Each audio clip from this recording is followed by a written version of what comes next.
Hello everyone, माय सेल्फ कंसर तिवारी। आज हम लोगों का लाइट चैप्टर का दूसरा लेक्चर हम लोग करने चल रहे हैं और इसमें हम लोग जो लाइट के बेसिक फिनोमिना हैं उसको कंप्लीट करेंगे।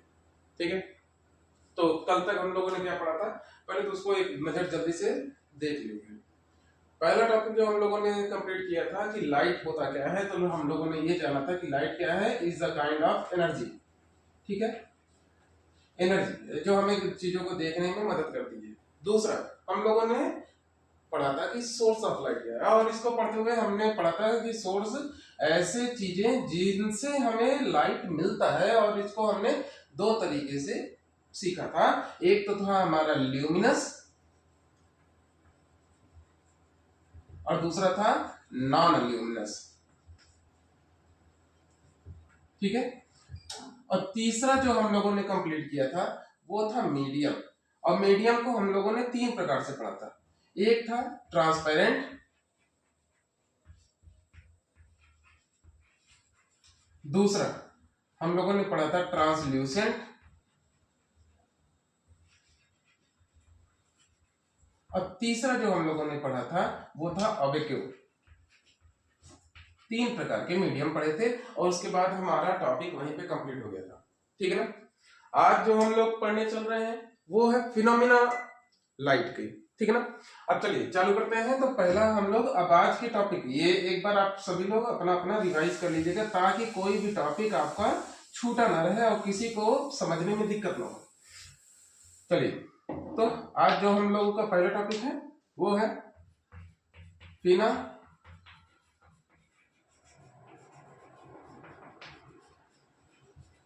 Of light, phenomenon of light. मतलब समझ लीजिए एक तरीके से आप कैरेक्टरिस्टिक्स पढ़ने जा रहे हैं कि लाइट जब मीडियम में पास होती है तो कौन कौन सी चीजें वहां पर घटित होती है उसके साथ। ठीक है ना, जैसे हम लोग अपने डेली लाइफ से ही रिलेट करते हुए इसको समझेंगे कि जब हम दो प्रकार की चीजें ले रहे हैं भाई। ठीक है ना, एक हम ले रहे हैं जैसे कोई मिरर ले रहे हैं, कोई एक शीशा ले रहे हैं, और शीशे के ऊपर जब हम लाइट को फ्लैश करते हैं तो वो क्या करता है भाई, ये खेल तो सभी लोग किए हैं कि जब धूप आती है आप शीशे को लिए रहते हैं और उसको दूसरे के ऊपर चमकाते हैं। तो ये क्या कर रहा है भाई कि लाइट आ रही है, शीशे पे गिर रही है और वो गिर कर क्या कर रही है, मुड़ जा रही है। ठीक है ना, जहां से आ रही थी आप दिशा उसका मोड़ दे रहे हैं। और दूसरा क्या होता है, जैसे हमारे घर में जो शीशे लगे रहते हैं कि धूप आ रही है, शीशे को पार करके धूप अंदर जा रही है। दो प्रकार के यहाँ पे फिनोमिना आपके हो रहे हैं। वो दो प्रकार के फिनोमिना कौन कौन से हैं भाई? पहला जो फिनोमिना है उसको कहते हैं हम लोग reflection, reflection of light. Reflection of light क्या है, अब इसको समझिएगा। रिफ्लेक्शन क्या होता है कि जब लाइट रे जिस मीडियम से चली और किसी हार्ड सरफेस पे, किसी प्लेन, चिकने, चमकीले ऐसे करके सरफेस से वो भिड़ी और भिड़ने के बाद जिस मीडियम में थी उसी मीडियम में पुनः लौट जाती हैं, तब आप कहते हो कि वहां पर जो प्रोसेस हो रहा है उसे कहते हैं हम लोग रिफ्लेक्शन। समझने का प्रयास कीजिएगा कि रिफ्लेक्शन कई लोग समझते हैं केवल और केवल, जैसे हम लोग कहते हैं ना कि चिकना चमकीला, इस चीज को समझिएगा, चिकना चमकीले का मतलब समझिएगा। आप लोग इससे डायरेक्ट आप लोग रिलेट कर रहे होंगे मिरर को, जो हम लोग देखने में यूज करते हैं उस चीज को आप रिलेट कर रहे होंगे। उसके सरफेस को अगर आप गौर से देखेंगे तो वो आप उस पर चेहरा देखते हैं, उसका अपर सरफेस एकदम चिकना होता है, और साथ ही साथ वो चमकीला का मतलब ये हो गया कि उसके ऊपर कोई भी चीज मारिए, लाइट उसके ऊपर जब फ्लैश होगी तो वो क्या करेगी, लाइट को बांट देगी। तो ये हो जाता है क्या, चमकीला। तो चिकना और चमकीला का बेसिक उदाहरण है मिरर। मिरर के ऊपर आप लोग यही जो हमने अभी थोड़ी देर पहले हमने बात किया था कि कोई आप ऐसा शीशा ले लीजिए जो हम लोग अपने घर में डेली यूज करते हैं, और उसके ऊपर जब हमारा सनलाइट पड़ता है तो सनलाइट क्या होता है भाई, वो पास नहीं करता। क्यों? क्योंकि पीछे की ओर आप कभी शीशे को देखे होंगे तो पीछे की तरफ एक पॉलिश होती है, एक डार्क कलर की पॉलिश होती है, और वो क्या करती है, आगे के सरफेस को एक ऐसा पैटर्न तैयार कर देती है जिसकी वजह से लाइट पास नहीं हो पाता, और वो लाइट क्या होता है बेटा, दूसरे डायरेक्शन में मूव कर जाता है। ठीक है ना, उसी क्या कहते हैं, रिफ्लेक्शन। लेकिन अब यहीं पे मैं एक कंट्राडिक्शन भी तैयार कर जा रहा हूं कि जरूरी नहीं है कि पूरी तरीके से चिकना सरफेस ही रिफ्लेक्शन तैयार करे। नहीं, ये आवश्यक नहीं है। रिफ्लेक्शन बनाया जा सकता है किसी भी प्रकार के सरफेस से। रिफ्लेक्शन 100% नहीं बनेगा। मिरर जो होता है वो सबसे आइडियल एग्जांपल है रिफ्लेक्शन का। अच्छा एग्जैक्टली मैं बताऊं तो ये रिफ्लेक्शन होता क्या है, ये होता है बाउंसिंग बैक ऑफ लाइट। ये होता है क्या, reflection, bouncing back of light. Bouncing back का मतलब हो गया जैसे आप लोग बैट बॉल खेलते हैं, बैट से बॉल आ रही है, बैट से आप टैकल करते हैं तो वो क्या करती है, जिस दिशा से बॉल आ रही थी उसी दिशा में वापस लौट जाती है और उसको कहते हैं हम लोग क्या, वो बाउंस बैक कर रही है, वो पीछे की ओर लौट जा रही है। ठीक है ना, अब मेरी बात को समझिएगा। बाउंसिंग बैक होता है लाइट का, उसी कहते हैं हम लोग रिफ्लेक्शन। अब इसको समझने का प्रयास कीजिएगा। कहां कहां पे आप लोग रिफ्लेक्शन देखते हैं भाई, जब नई नई थाली आती है तो आप देखते होंगे, आप उसमें अपना चेहरा देख पाते हैं। तो वो चेहरा देख क्यों पाते हैं या शीशे में चेहरा क्यों देख पाते हैं, तो ये भी उदाहरण है आपके रिफ्लेक्शन का। कैसे उदाहरण हुआ भाई, आप जब मिरर को लेते हैं, आप शीशे को लेते हैं तो शीशे पे आपके चेहरे पे जो लाइट आती है ना बेटा, वही जाती है शीशे में, और शीशे से फिर आपकी निगाह पे वो जाती है, आंखों में वो जाती है लाइट वापस, तब वो आपको अपना चेहरा दिखाई देता है। इस वजह से आप इमेजिन कीजिएगा शीशे को, सभी लोग एक्सपेरिमेंट कर सकते हैं इसको बिंदास, सभी लोग। आप शीशे को उजाले में रखिए, अपने को अंधेरे में रखिएगा और प्रयास कीजिएगा क्या दिखाई देगा आपका फेस, पहला कंडीशन। दूसरा कंडीशन, शीशे को अंधेरे में रखिएगा, चेहरे पे अपने लाइट मारिएगा और देखने का प्रयास कीजिएगा कि क्या अब आपका दिखाई दे रहा है। आप पाएंगे जो सेकंड वाला कंडीशन है जिसमें आप अपने चेहरे पे लाइट मार रहे हैं और शीशे पे लाइट नहीं जा रहा है, उसमें आपको ज्यादा क्लियर व्यू मिलेगा। कारण है वहां पे रिफ्लेक्शन के लिए आपके चेहरे पे पहले लाइट फोकस पड़ना चाहिए, फिर वो लाइट बाउंस होकर जाएगी कहां पर, मिरर में, और फिर जाएगी कहां पर, आंख में। इस वजह से आपको दिखाई देगा। लेकिन अगर मिरर के ऊपर पड़ जाएगी तो मिरर तो बहुत सारे डायरेक्शन है उसके ऊपर, जब तक उसको एक पर्टिकुलर एंगल पे आप नहीं सेट करोगे तब तक आपको वो दिखाई नहीं देगा, पहली बात। दूसरी बात, हमने कहा कि इसको हिंदी में भी थोड़ा थोड़ा चीजों को समझिएगा।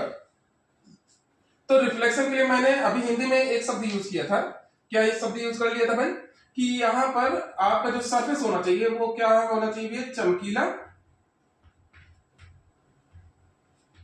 और चिकना।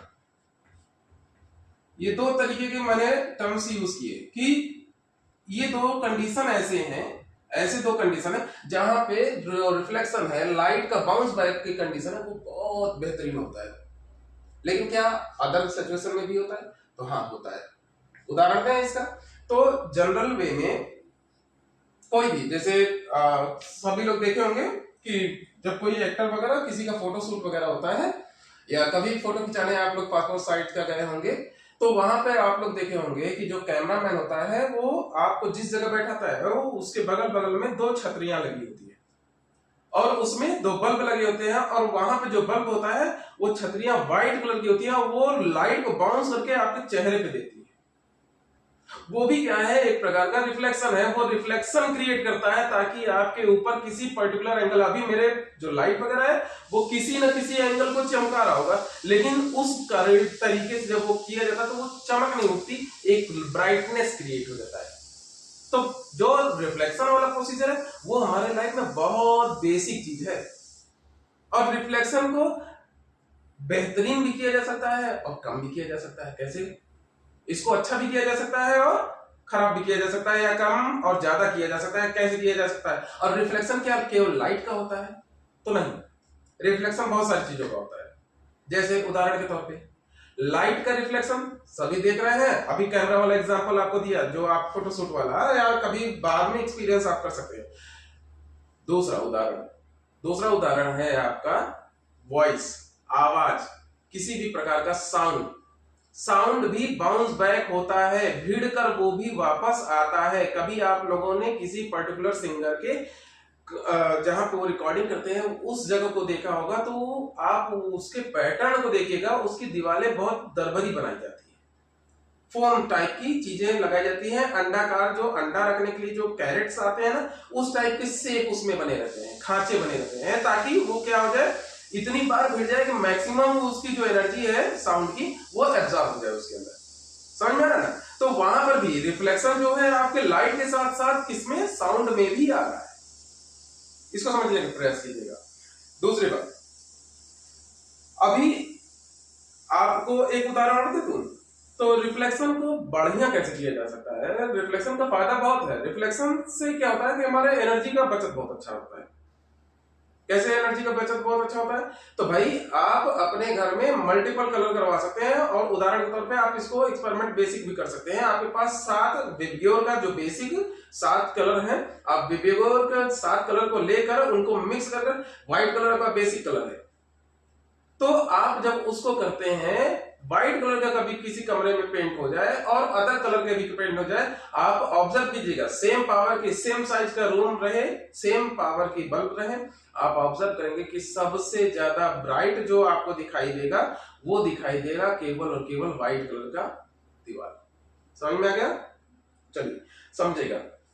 तो रिफ्लेक्शन क्या होता है ये सभी को समझ में आ गया भाई, जिसमें लाइट जिस मीडियम से, इसमें क्या रहता है, मीडियम क्या रहता है बेटा, सेम रहता है, मीडियम सेम रहता है। जिस मीडियम से आता है उसी मीडियम में लौट जाता है। ये किसी सेकंड मीडियम में नहीं जा रहा है। अगर ये एयर से चला है तो एयर में ही लौटेगा, अगर वाटर में है तो वाटर में ही लौटेगा, ये किसी अदर मीडियम में नहीं जाएगा।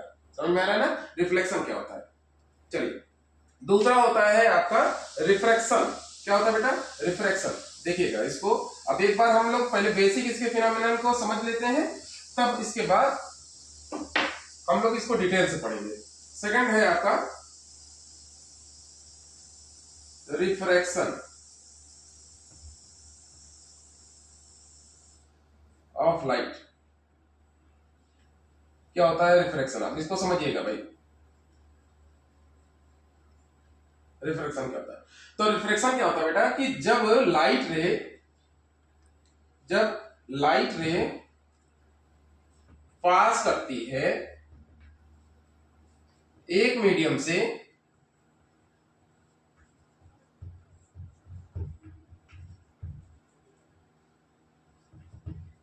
अनदर मीडियम में, तो वहां पे जो आपका प्रोसीजर या जो फिनोमिना क्रिएट हो रहा है वो उसी को क्या कहते हैं हम लोग, रिफ्रैक्शन।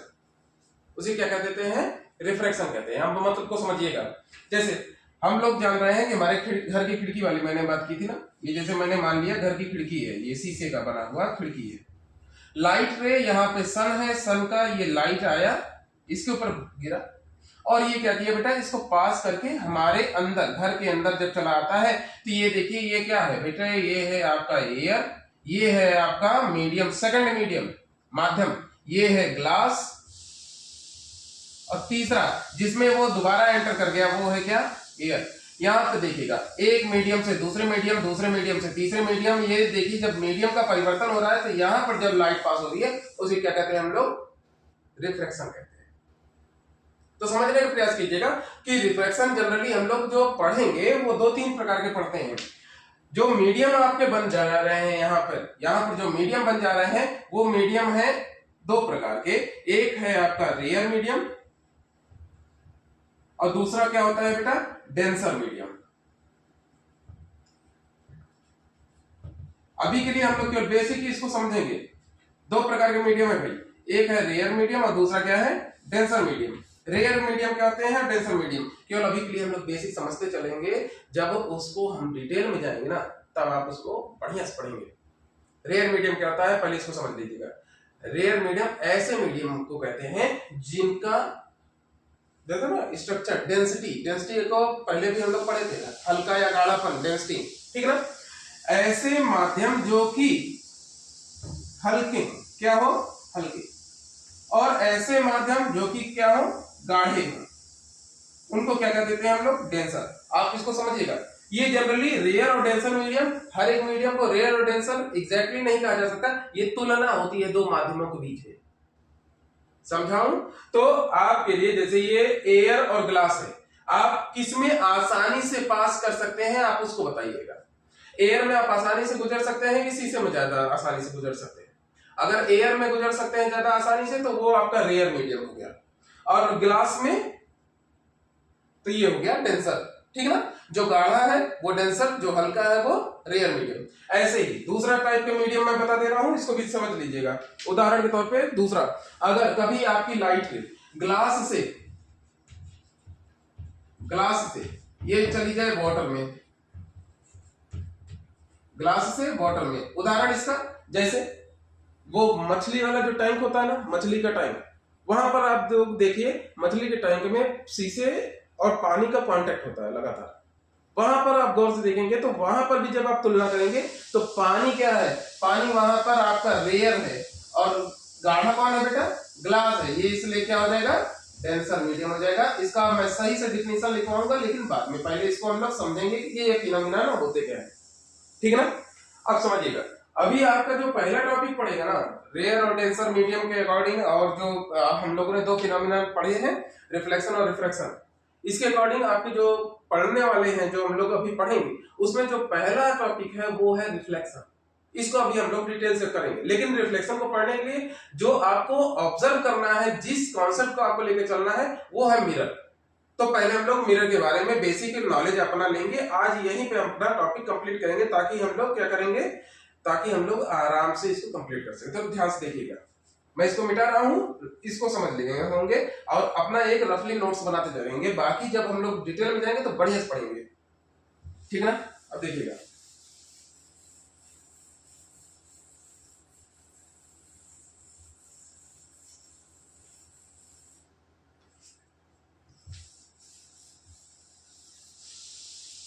चलिए देखिएगा। तो हमने क्या कहा भाई कि जब लाइट रे किसी एक मीडियम से चलकर उसी मीडियम में रह जाती है, यानी कि वो मीडियम का परिवर्तन नहीं कर सकती। अगर वो एयर में है तो एयर में ही है, शीशे में है तो शीशे में ही है, और अगर वो पानी में है तो पानी में ही रह जाए लाइट रे, तो क्या कहलाती है बेटा, रिफ्लेक्शन कहलाती है। रिफ्लेक्शन ऑफ लाइट को समझेंगे और इसके लिए जरूरी कंपोनेंट्स कौन कौन से हैं, और इसको हम लोग अब थोड़ा सा ध्यान से समझेंगे। एक्चुअल में जो बाउंस बैक वाला जो अभी मैंने कॉन्सेप्ट बताया कि रिफ्लेक्शन करता है, बाउंसिंग बैक ऑफ लाइट होती है, जिस मीडियम से लाइट चली उसी मीडियम में लौट गई, तो ये तो बेसिक हमारा तय है। लेकिन हमें जो एक्चुअल में पढ़ना है उसको समझिएगा। यहाँ पे मुझे पढ़ना है कि जो रिफ्लेक्शन है वो किससे हो रहा है। अभी यहाँ पे आपको समझना है कि वो हमें पढ़ना है किस पे, मिरर पे, ठीक है। मिरर का बेसिक सभी को पता है, सभी के घर में मिरर है। वो कौन कौन से है भाई, तो दो प्रकार के मिरर आपको यहाँ पे पढ़ने पड़ेंगे। एक है आपका प्लेन मिरर,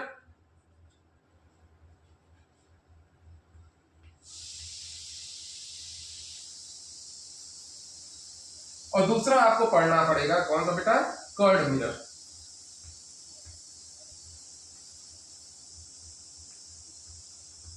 चलिए दो प्रकार के मिरर हम लोग को पढ़ेंगे, ठीक है ना, प्लेन मिरर और कर्ड मिरर। प्लेन मिरर कौन से मिरर होते हैं भाई, प्लेन मिरर वो मिरर जो हमारे लोग घर में यूज करते हैं अपने चेहरे को देखने के लिए, वो क्या होता है बेटा, आपके प्लेन मिरर होते हैं। वो प्लेन एकदम चिकने होते हैं, समतल होते हैं, और उनको आसानी से आप उसमें चेहरे को देख सकते हैं। आपके रियलिटी को ज्यादा इजीली रिप्रेजेंट करता है। दूसरा होता है आपका कर्ड मिरर। तो हमारा जो मेन टॉपिक है प्लेन मिरर, तो सभी लोग इतना ज्यादा हम लोग इसको अपने लाइफ में यूज कर लिए रहते हैं कि ये तो हमारे लिए तुरंत रिलेटेबल हो जाता है, लेकिन कर्ड मिरर हमारे लिए उतना रिलेटेबल नहीं होता, जबकि वो चीजें हमारे सामने, हमारे सराउंडिंग में हमेशा एग्जिस्ट करती है। तो कर्ड मिरर क्या होती है, आप इसको समझिएगा। कर्ड मिरर ऐसे मिरर होते हैं जो प्लेन न होकर किसी पर्टिकुलर पॉइंट पे, किसी पर्टिकुलर पॉइंट पे, अब ये देखने वाले के ऊपर है, देखने वाले के ऊपर है कि वहां पर दो चीजें हो सकती है, या तो डेंट हो सकता है या तो हम्प हो सकता है।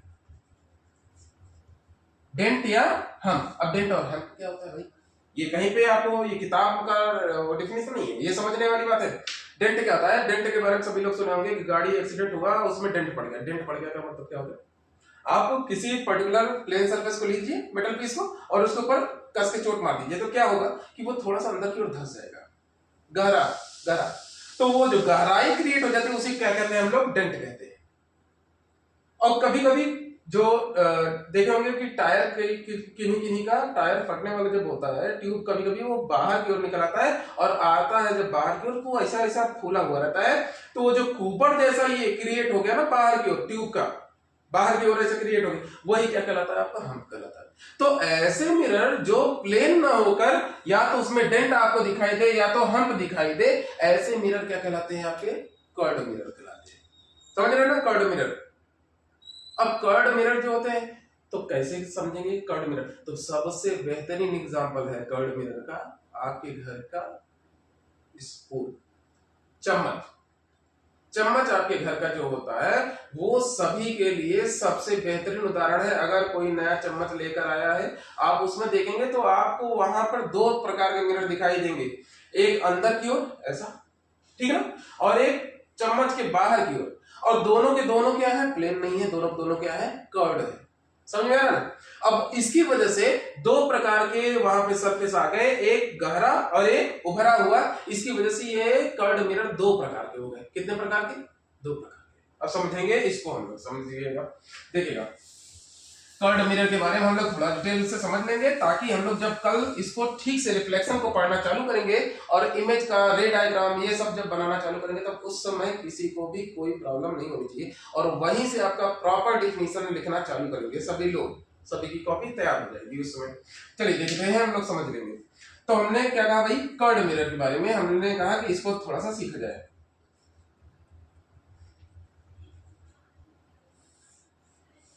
तो कर्ड मिरर के मैंने कहा कि स्पून के दो साइड होते हैं, ठीक है ना? एक साइड होता है धंसा हुआ, या ऐसा हम लोग समझेंगे, अभी हम लोग को समझना है। धंसा हुआ एक होता है, धंसा हुआ का मतलब क्या हो गया? अंदर की ओर। और दूसरा क्या होता है? उभरा हुआ।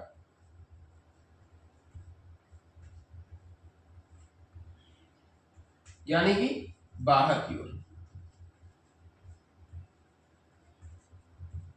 थोड़ा सा हिंदी और इंग्लिश को रिलेट करेंगे, ज्यादा बेटर आपको समझ में आ जाएगा और एक ही बार के कॉन्सेप्ट क्लियर हो जाएंगे, ठीक है ना?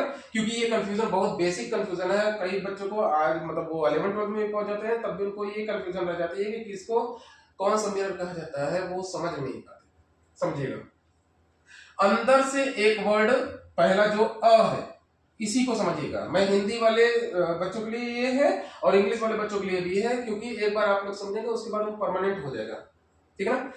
अंदर, अंदर का अ हम उठा रहे हैं और इसी से बनता है हिंदी में एक मिरर होता है जिसको कहते हैं अवतल दर्पण। और अवतल दर्पण को ही, अब देखिएगा 4 अल्फाबेट है बेटे, ये बड़ा है, इसी से बनता है, इंग्लिश में कहते हैं इसको कॉनकेव